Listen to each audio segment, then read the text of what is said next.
तीन राज्यों में चुनाव संपन्न हो गए हैं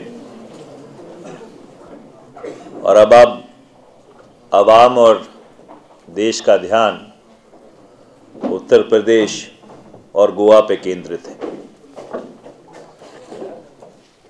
अभी तक का जितने रुझान, जितना विश्लेषण पंजाब और उत्तराखंड से आया है, वो इस और साफ संकेत करता है कि इन दोनों प्रदेशों में जनता ने अपना मन बदलाव का बनाया है। जो लोगों का रुझान है वो इन दोनों प्रदेशों में जो सरकारें थी उसके खिलाफ था और इस चीज का सीधा सीधा फायदा कांग्रेस पार्टी को पंजाब और उत्तराखंड में अवश्य मिलेगा। मणिपुर में भी तमाम संवेदनशीलताओं के बावजूद यह हमारी उम्मीद है कि मणिपुर की जनता अपनी आस्था कांग्रेस पार्टी में प्रकट करेगी। भारत के उत्तर से, उत्तर पश्चिम से, उत्तर पूर्व से जो कांग्रेसमय हवाएं चल रही हैं, उसका असर भारत के दिल, भारत के हृदय उत्तर प्रदेश पे भी अवश्य पड़ेगा। और उत्तर प्रदेश में भी लोगों का जो मूड है, उन्होंने मन बदलाव का बना रखा है।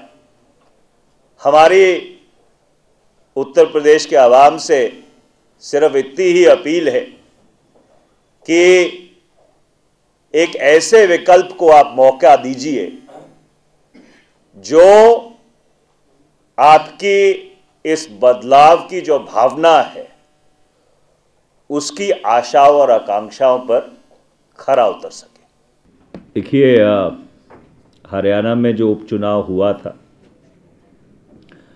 उस उपचुनाव के जो मुद्दे थे वो भी स्थानीय थे और उत्तर प्रदेश, पंजाब, उत्तराखंड और मणिपुर में जो चुनाव हुए हैं उसमें भी जो सारे मुद्दे हैं वो मुद्दे लगभग स्थानीय रहे हैं।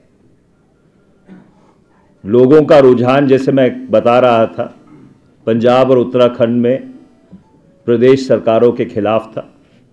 उनकी जो 5 साल की कारगुजारी रही है उससे संतुष्ट नहीं थे और ये साफ देखने को मिल रहा था। तो इसलिए कुल मिलाकर अगर कोई फैक्टर रहा है इन तीनों प्रदेशों में, वो पंजाब और उत्तराखंड में सरकार के खिलाफ जो एक जन आक्रोश था और मणिपुर के संदर्भ में जैसे मैंने कहा कि तमाम संवेदनशीलताओं के बावजूद कांग्रेस ने मणिपुर में एक स्थायी सरकार दी है और हमारी उम्मीद है कि इस बार फिर लोग अपनी आस्था कांग्रेस में व्यक्त करेंगे। Well, the Bharatiya Janata Party has this very irresponsible habit of putting the cart before the horse. If at all the Supreme Court is going to pronounce on a particular petition, I think propriety demands that we at least wait for the order before jumping the gun. Narendra Modi was supposed to be one of the star campaigners for BJP in Uttar Pradesh, but indications are that he may not campaign for the BJP in Uttar Pradesh now. Well, whom the Bharatiya Janata Party decides to use for their campaign is entirely their business. You know, we have nothing to do with it. We have nothing to say to it. If they decide to use a particular leader, good for them. If they decide not to use somebody, still good for them. Will Congress benefit from his absence? Sorry? Will Congress benefit from Modi's absence in the cabinet? See, the Congress party fights an election on the basis of its own policies and programs. We go to the people with a specific agenda in mind. The presence or the absence of any opposition leader is completely immaterial and inconsequential insofar as we are concerned. Can Prime Minister be delinked from his office? If Prime Minister's office is indicted severely by Supreme Court over this sanction of prosecution, can Prime Minister escape responsibility for his office's bungling? Well, I think you need to read the Supreme Court order in its entirety, holistically, in the proper perspective.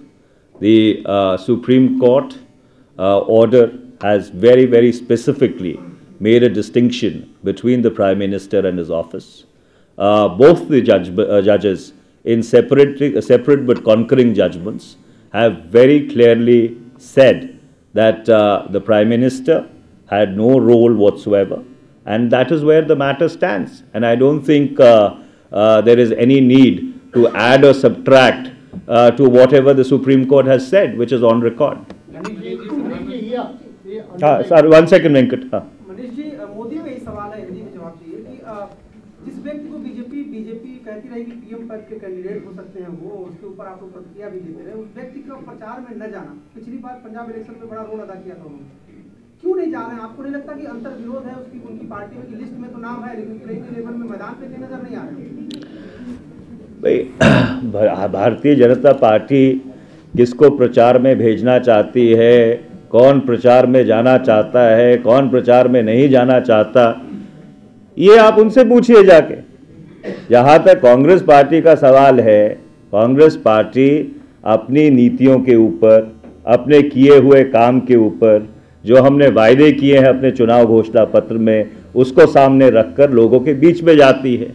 अब कोई विपक्षी नेता मैदान में आए या ना आए, उससे हमको कोई फर्क नहीं पड़ता। 1 second, there was Venkat. The Congress manifesto which was released today in UK has a caption of NEAV 3. What is the definition of NEAV according to Congress?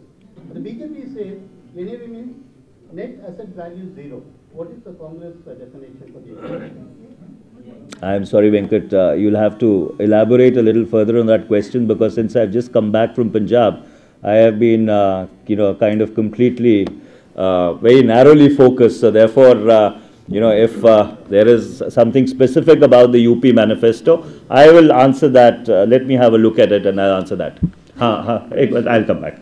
Manish, Narendra Modi पे क्योंकि सवाल हो रहे थे, नरेंद्र मोदी ने आज अपनी सभा में गुजरात में कहा है कि जितना उनके खिलाफ बोला जाएगा, उनके खिलाफ प्रचार किया जाएगा, उतना लोग उनको पसंद करते हैं। उन्होंने एक सर्वे का हवाला दिया इंडिया टुडे मैगजीन का, जिसमें उनको सबसे स्ट्रॉन्ग कैंडिडेट बताया गया है प्राइम मिनिस्टर के लिए इस वक्त। उनका कहना है कि जितना मुझे देश की सरकार दबाती है, प्रदेश की सरकार मुझे उतने ही ज़्यादा नंबरों से बड़ा बनाती है।